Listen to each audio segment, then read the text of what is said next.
जियो के आने के बाद जहां बाकी टेलीकॉम कंपनीज ने घुटने टेक दिए थे, वहां अकेला एयरटेल ही था जिसने जियो वेब का डटकर मुकाबला किया। ये वो समय था जब ना तो बीएसएनएल के लिए सरकार का सपोर्ट काम आया और ना ही योगी के one of the largest company होने के बावजूद वोडाफोन सरवाइव कर सका। ऐसे में सबको लगा कि एयरटेल भी जियो की उस आंधी को ज्यादा समय तक नहीं झेल पाएगा। लेकिन जब किसी कंपनी का फाउंडर सुनील मित्तल जैसा इंसान हो तो वो भला डूब कैसे सकती है। साइकिल के पार्ट्स बेचने से लेकर जनरेटर शेयर करने और टेलीफोन असेंबल करने तक उन्होंने अपने संघर्षों को पार कर जो मुकाम हासिल किया वो किसी भी इंसान को मोटिवेट कर सकता है। तो चलिए आज हम जानते हैं सुनील मित्तल की वो इंस्पिरेशनल स्टोरी जो न केवल एक बिजनेस टाइकॉन बनने तक की है बल्कि उस जज्बे और संघर्ष की भी है जिसने आज एयरटेल को इस मुकाम तक पहुंचाया। तो दोस्तों, सुनील मित्तल की कहानी स्टार्ट होती है 1957 से, जब कांग्रेस पार्टी के जाने माने नेता और सांसद सतपाल मित्तल के घर एक बेटे का जन्म होता है जिसका नाम रखा जाता है सुनील भारती मित्तल। अब फैमिली बैकग्राउंड को जानकर आपको लग रहा होगा कि सुनील की लाइफ कितनी आसान रही होगी ना, लेकिन रुकिए, क्योंकि उन्हें अपने लाइफ के हर स्टेज पर ऐसे ऐसे प्रॉब्लम्स का सामना करना पड़ा कि शायद कोई और होता तो हार मान लिया होता। असल में सुनील मित्तल ने अपने लिए एक अलग ही सपना देखा था। वह पापा की तरह एक पॉलिटिशियन नहीं बल्कि बिजनेसमैन बनना चाहते थे। इसलिए 1976 में पंजाब यूनिवर्सिटी से ग्रेजुएशन करने के बाद सिर्फ 18 साल की उम्र में उन्होंने अपना पहला बिजनेस शुरू कर दिया। और पता है वह भी किस चीज का बिजनेस? बहुत छोटे लेवल पर बायोस्किल्स पार्ट्स बेचने का। और इसके लिए उन्होंने अपने पिता से 20,000 रुपए उधार लिए थे। अब यह सुनील मित्तल का पहला बिजनेस था। ऐसे में ना तो उन्हें मार्केट की सही जानकारी थी और ना ही कॉम्पिटिटर्स की, इसीलिए शुरुआत में उन्हें काफी डिफिकल्टीज फेस करनी पड़ी। लेकिन धीरे धीरे उन्होंने बिजनेस की बारीकियों को समझना शुरू कर दिया, जिससे थोड़े ही टाइम बाद उन्हें इस इंडस्ट्रीज की डीप अंडरस्टैंडिंग हो गई। लेकिन अब उन्हें यह भी अंदाजा हो गया था कि इस काम में मार्जिन बहुत कम है और ग्रोथ की अपॉर्चुनिटी भी काफी लिमिटेड। ऐसे में यह बिजनेस उनके सपने को उड़ान बिल्कुल भी नहीं दे सकता था।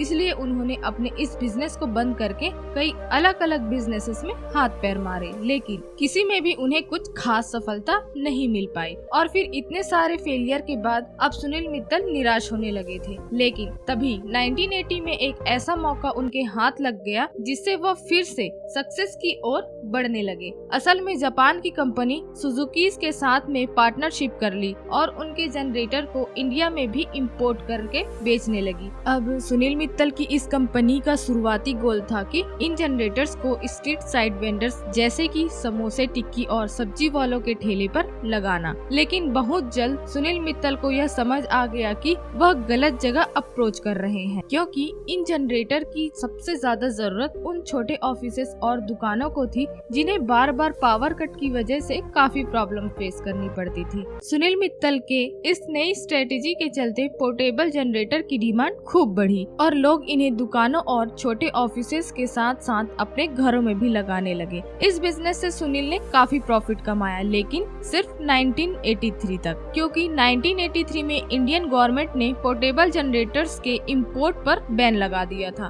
ताकि इंडिया में इनके प्रोडक्शंस को बढ़ाया जा सके और फॉरेन एक्सचेंज की बचत हो पाए। लेकिन सरकार का ये कदम सुनील के लिए बहुत बड़ा झटका था, क्योंकि इस फैसले के बाद उनका सारा कारोबार एक ही झटके में बंद हो गया। अब कुछ समय तक बेरोजगार रहने के बाद सुनील मित्तल ने सोचा कि क्यों न फॉरेन जाकर कोई दूसरा बिजनेस किया जाए। इसी इरादे के साथ वह ताइवान पहुँचे, जहाँ उन्होंने देखा कि लोग यहाँ पर पुश बटन वाले टेलीफोन का यूज कर रहे हैं, जबकि इंडिया में उस टाइम सिर्फ रोटरी डायल फोन का ही इस्तेमाल होता था। अब यहीं से उन्हें एक नया बिजनेस आइडिया भी आया कि इस नई टेक्नोलॉजी को इंडिया से भी रूबरू कराया जाए। लेकिन चाहे आप पुश बटन हो या फिर रोटरी डायल, दोनों का काम तो कॉल ही करना था। ऐसे में पुश बटन लाने का मकसद क्या? सिर्फ लेटेस्ट ट्रेंड को फॉलो करना था? बिल्कुल नहीं। असल में रोटरी डायल फोन्स में हैंड नंबर को घुमाकर डायल किया जाता था, जो कि टाइम कंज्यूमिंग तो था ही, साथ में बार बार घुमाने की वजह से वह अक्सर खराब हो जाता था। जबकि पुश बटन वाले फोन्स का इस्तेमाल करना फास्ट और इजी था। साथ ही इसमें स्पीड डायल और डायल जैसे शॉर्टकट्स भी लगाए गए थे, जो कि कॉलिंग को और भी ज्यादा कन्वीनियंट बनाते थे। इसलिए 1984 में सुनील मित्तल ने ताइवान की कंपनी किंगटेल से पुश बटन फोन्स को इंपोर्ट करके उन्हें इंडिया में असेंबल करना शुरू कर दिया। और दोस्तों, जब कुछ टाइम के बाद इसकी डिमांड खूब ज्यादा बढ़ गई तो उन्होंने सोचा कि क्यों ना हम खुद इसकी मैन्युफैक्चरिंग करें, लेकिन उन्हें पता था कि यह काम वह अकेले नहीं कर सकते। इसीलिए उन्होंने भारतीय टेलीकॉम लिमिटेड यानी कि BTL नाम की एक कंपनी बनाई और जर्मनी की कंपनी सीन्स के साथ टाइज अप करके इंडिया में ही इलेक्ट्रॉनिक्स पुश बटन वाले फोन्स को मैन्युफैक्चर करने लगे। 1990 तक सुनील मित्तल ने अपने बिजनेस को डाइवर्सिफाई करते हुए फैक्स मशीन्स, कार्डलेस फोन और दूसरे टेलीकॉम इक्विपमेंट भी मैन्युफैक्चर करने लगे थे, जिसका ब्रांड नेम आप में से काफी सारे लोगों ने सुना ही होगा, बीटेल। जी हाँ, यही बीटेल है जिनके लैंडलाइन फोन 90s के दौर में खूब पॉपुलर हुआ करते थे। खैर, इसके बाद आया 1992, जो कि सुनील मित्तल के लिए बहुत ही बड़ा टर्निंग पॉइंट साबित हुआ। एक्चुअली सुनील मित्तल एक फैमिली वेकेशन पर थे, तब उन्हें पता चला कि भारत सरकार प्राइवेट प्लेयर्स को भी मोबाइल टेलीफोन बिजनेस में इनवाइट कर रही है। यह सुनते ही सुनील मित्तल ने ठान लिया कि उन्हें यह लाइसेंस हर हाल में चाहिए। इसीलिए वह फॉरेन वेकेशन से वापस आए और मोबाइल नेटवर्क लाइसेंस के लिए अप्लाई करने की तैयारी में लग गए। लेकिन दोस्तों, यहाँ पर एक ट्विस्ट था। असल में सरकार ने एक शर्त रख दी थी कि वह सिर्फ उन्हीं कंपनीज को ही लाइसेंस देगी जिनके पास पहले से ही टेलीकॉम ऑपरेटर का एक्सपीरियंस मौजूद हो। अब प्रॉब्लम यह थी कि मोबाइल टेलीफोन का सेक्टर इंडिया में बिल्कुल नया था और किसी भी प्राइवेट कंपनी के पास ऐसा पास्ट एक्सपीरियंस मौजूद नहीं था। इसलिए सुनील मित्तल ने एक कमाल की स्ट्रेटेजी बनाई और फ्रांस की एक जानी मानी टेलीकॉम कंपनी विवेंडी के साथ में पार्टनरशिप कर ली। इस कोलैब में उन्हें दो बड़े बेनिफिट्स मिले। एक तो उन्हें टेलीकॉम ऑपरेटर का रिकॉर्ड एक्सपीरियंस हासिल हुआ और दूसरा उनके पास एक स्ट्रॉन्ग टेक्निकल सपोर्ट सिस्टम भी आ गया। और फिर इन सभी एक्सपर्ट्स का नतीजा यह हुआ कि सुनील मित्तल ने यह लाइसेंस हासिल कर लिया, जिसके बाद 1995 में उन्होंने भारतीय सेल्युलर लिमिटेड यानी कि BCL को स्टैब्लिश किया और 1997 में एयरटेल के नाम से दिल्ली में अपनी मोबाइल सर्विसेज लॉन्च कर दी। एयरटेल ने कुछ ही सालों में जबरदस्त ग्रोथ देखी और भारत की ये पहली टेलीकॉम कंपनी बनी जिसने 2 मिलियन मोबाइल सब्सक्राइबर का माइलस्टोन अचीव किया था। पर क्या ये जर्नी सच में ही इतनी स्मूथ रही थी? बिल्कुल नहीं। असल में एयरटेल के शुरुआती दिनों में सुनील मित्तल को कई सारी चुनौतियों का सामना करना पड़ा, जैसे कि टेलीकॉम सेक्टर में उनकी टेक्निकल एक्सपर्टाइजेशन सेटअप करने के लिए उन्हें बड़े पैमाने पर फंड्स की भी जरूरत थी। अब अगर आज की बात करें तो इस प्रॉब्लम का सॉल्यूशन बहुत आसान होता, या तो बैंक से लोन ले लो या फिर इन्वेस्टर से फंड जुटा लो। लेकिन उस टाइम पर मार्केट बिल्कुल नहीं थी, जिसकी वजह से बैंक और इन्वेस्टर इस कंपनी में पैसे लगाने से हिचकिचा रहे थे। लेकिन फिर भी सुनील मित्तल ने हार नहीं मानी और बार बार ट्राई करने के बाद आखिरकार उन्होंने इन्वेस्टर्स को कन्विंस कर लिया। साथ ही बैंक से भी फंडिंग जुटाने में कामयाब रहे और फिर अपने मोबाइल टावर लगाने जैसे नेटवर्क इंफ्रास्ट्रक्चर के लिए उन्होंने एरिक्सन और नोकिया जैसी बड़ी इंटरनेशनल कंपनीज के साथ में पार्टनरशिप कर ली। अब दोस्तों, इन पार्टनरशिप्स का फायदा ये हुआ कि सुनील मित्तल अपने सर्विसेज की क्वालिटी पर ज्यादा बेहतर फोकस कर पा रहे थे। आगे चलकर अपने नेटवर्क का एक्सपेंशन पूरे इंडिया में करने के लिए भारतीय एंटरप्राइजेस ने 1999 में जेटी होल्डिंग्स को एक्वायर कर लिया, जिससे कि आंध्र प्रदेश में अपनी पकड़ बना पाए। और फिर साल 2000 में उन्होंने Chennai based Sky Cell communication को एक्वायर कर लिया, जिससे कि कंपनी अब साउथ इंडिया में भी एंटर कर चुकी थी। और दोस्तों, पता है, सुनील मित्तल का मानना है कि एक रिस्पॉन्सिबल बिजनेस लीडर को सिर्फ फाइनेंशियल सक्सेस तक सीमित नहीं रहना चाहिए, बल्कि समाज में पॉजिटिव बदलाव लाने का भी काम करना चाहिए। इसलिए साल 2000 में उन्होंने भारतीय फाउंडेशन की स्थापना की ताकि रूरल एरिया में एजुकेशन को बढ़ावा मिल सके। हालांकि अब आगे का डगर एयरटेल के लिए काफी कठिन होने वाला था, क्योंकि उस समय मार्केट में एयरटेल के सबसे बड़े कॉम्पिटिटर ने एंट्री ले ली थी और ये कॉम्पिटिटर कोई और नहीं बल्कि BSNL था। साल 2000 में सरकार ने BSNL को एक इंडिपेंडेंट एंटिटी के रूप में इस्टेब्लिश किया था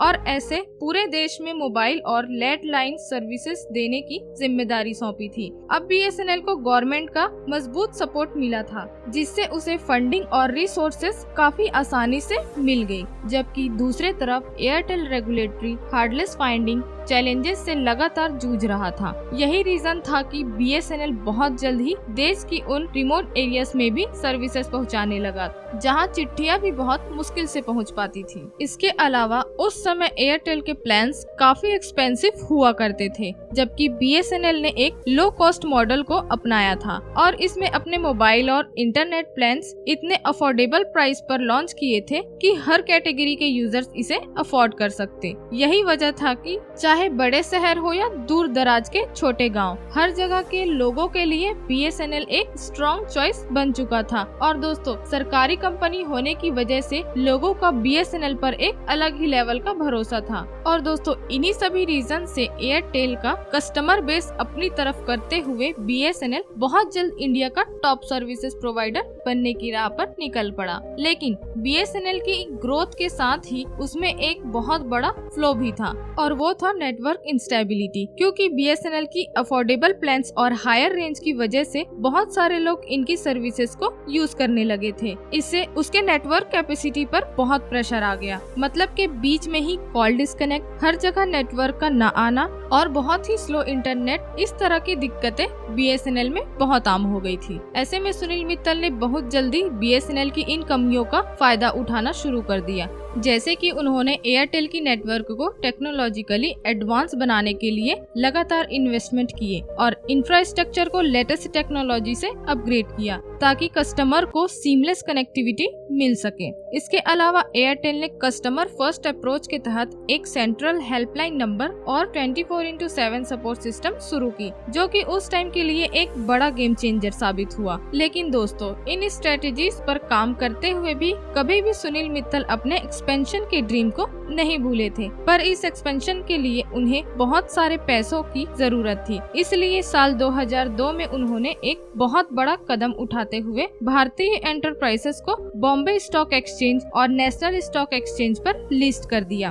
अब पब्लिक होने की वजह से कंपनी को काफी कैपिटल मिलने लगा, जिससे सुनील मित्तल ने एयरटेल के एक्सपेंशन पर खूब काम किया। टॉयज वॉइस सेलर और हेक्साकॉन जैसे कई सारे लोकल मोबाइल नेटवर्क ऑपरेटर को भी एक्वायर करते हुए आगे बढ़ रहे थे और फिर अपने कॉम्पिटिटर BSNL को बनने के लिए उन्होंने अपने रिचार्ज प्लान का प्राइस भी काफी कम कर दिया। अब दोस्तों, अगर एक फास्ट और स्टेबल नेटवर्क किफायती दाम पर मिल रहा हो तो भला उसे कौन नहीं अपनाता। इसलिए शहरों के साथ ही गाँव में भी एयरटेल एक स्ट्रॉन्ग कस्टमर बेस बनने लगा और यही वजह था कि 2005 में एयरटेल BSNL को पीछे करते हुए भारत का सबसे मोबाइल ऑपरेटर बन गया था। लेकिन जैसे जैसे एयरटेल ग्रो कर रहा था वैसे इसका कंपटीशन भी बढ़ते ही जा रहा था। रिलायंस, वोडाफोन, आइडिया जैसी बड़ी बड़ी कंपनीज की एंट्रीज से टेलीकॉम मार्केट में कंपटीशन काफी इंटेंस हो गया था। लेकिन एयरटेल ने अपनी मजबूत मार्केट पोजीशनिंग और लॉयल कस्टमर बेस के दम पर अपने नए कॉम्पिटिटर्स को इफेक्टिवली हैंडल किया। लेकिन दोस्तों, सुनील मित्तल यहीं पर नहीं रुके,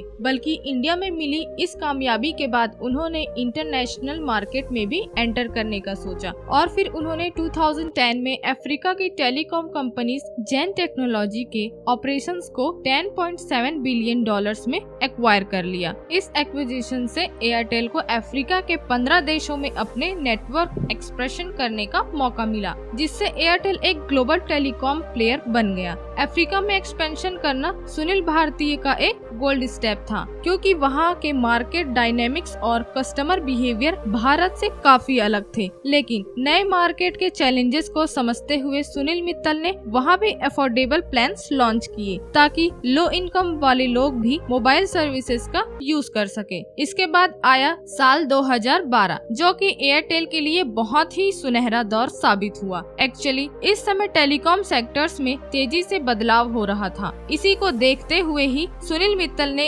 विजनरी कदम उठाया और BSNL सहित सभी टेलीकॉम कंपनीज को पीछे छोड़ते हुए उन्होंने सबसे पहले 4G सर्विसेज को लॉन्च कर दिया। अब BSNL के पास सरकार का समर्थन और फंडिंग तो था ही, लेकिन सब खुद ही करेंगे वाली मानसिकता के चलते वो पीछे छूट गए। असल में BSNL का मानना था कि धीरे धीरे ही सही, लेकिन सरकारी रिसोर्सेज से वो खुद ही अपने इंफ्रास्ट्रक्चर को बनाएंगे। दूसरी ओर सुनील मित्तल को पता था कि तेजी से बदलती टेलीकॉम मार्केट में इंतजार करना ठीक नहीं है, इसलिए उन्होंने टेक्नोलॉजी और इक्विपमेंट्स को फॉरेन मार्केट से इंपोर्ट करके अपने 4G इंफ्रास्ट्रक्चर को तेजी से डेवलप कर लिया। इस स्मार्ट डिजाइन की वजह से सुनील मित्तल पूरे भारत के अंदर बहुत कम समय में एयरटेल की 4G सर्विसेज लॉन्च करने में सफल रहे और फिर अपने बेहतरीन कनेक्टिविटी, हाई स्पीड इंटरनेट और अच्छी सर्विसेज की वजह से मार्च 2015 तक कंपनी ने 3 करोड़ से भी ज्यादा सब्सक्राइबर गेन कर लिए थे। लेकिन दोस्तों 2012 में शुरू हुआ ये सुनहरा दौर 4 साल भी नहीं टिक सका, क्योंकि 2016 सुनील मित्तल और एयरटेल के लिए उनकी अब तक की सबसे बड़ी मुसीबत लेकर आया और इस मुसीबत का नाम था जियो। एक्चुअली सितंबर 2016 में जियो ने टेलीकॉम कंपनी में एंट्री ली और आते ही इसने पूरे सेक्टर का नक्शा बदल कर रख दिया। ये वो टाइम था जब एयरटेल 1 से 2 GB का मंथली डाटा प्लान आमतौर पर 300 से 400 रुपए के बीच में हुआ करता था और इसमें कॉलिंग करने के लिए भी अलग से चार्जेस लगते थे। लेकिन फिर जब जियो आया उसने ऐसा ऑफर दिया कि सभी हैरान रह गए, जैसे कि अनलिमिटेड फ्री डेटा और कॉलिंग, वो भी 4G स्पीड पर। इन फ्री सर्विसेज के दम पर जियो ने सिर्फ 170 दिन में ही 10 करोड़ सब्सक्राइबर का बेस बना लिया था, जो कि टेलीकॉम हिस्ट्री में एक नया रिकॉर्ड था। इसका असर ये हुआ कि जहां पहले Aircel, Telenor, Tata Docomo 12 telecom companies हुआ करती थी, उसमें से कुछ कंपनीज या तो बिक गई या फिर हमेशा के लिए बंद हो गई और एंड में सिर्फ 4 ही कंपनीज ऐसी बची जो कि जैसे तैसे करके सरवाइव कर रही थी। इन कंपनीज में एक तो था BSNL, जो कि बस नाम मात्र का रह गया था, दूसरा था एयरटेल, तीसरा आइडिया और चौथा वोडाफोन। इसमें भी आइडिया और वोडाफोन की हालत बहुत ज्यादा खराब थी, जिसके चलते 2018 में दोनों मर्ज होकर VI बन गए।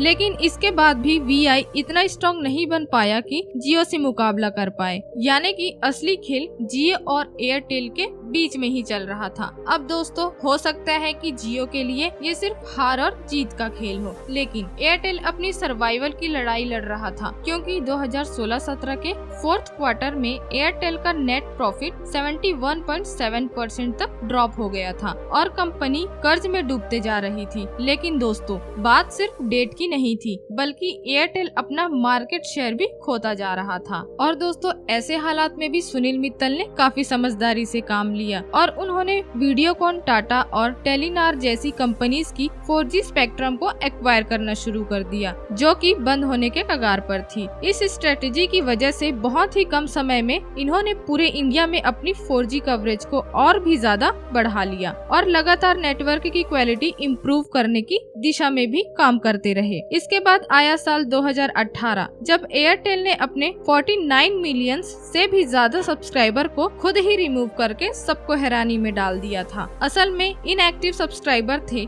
जिसे कंपनी ने सब्सक्राइबर क्लीनअप इनिशिएटिव चैंपियन के तहत हटा दिया था, ताकि नेटवर्क पर लोड कम करके अपने सर्विसेज की क्वालिटी को और भी ज्यादा बेहतर किया जा सके और जो एक्टिव सब्सक्राइबर हैं उन्हें ज्यादा से ज्यादा वैल्यू मिले। सुनील मित्तल के इस फैसले का रिजल्ट बहुत जल्द देखने को मिला, जब अगस्त 2020 से जनवरी 2021 यानी कि सिर्फ 5 महीनों में ही एयरटेल से 25 मिलियन सब्सक्राइबर जुड़े, जो कि जियो से 3 गुना ज्यादा था। इसके अलावा टाइम के हिसाब से खुद को ढालते हुए इसने Airtel extreme fibre, air fibre और एयरटेल एक्सट्रीम टीवी बॉक्स भी लॉन्च किए, जिसने कि एयरटेल का एक इकोसिस्टम बिल्ड किया। और कुछ इस तरह से सुनील मित्तल के इंटेलिजेंस की वजह से आज भी एयरटेल अपनी अलग ही पहचान बनाकर लीड कर रहा है।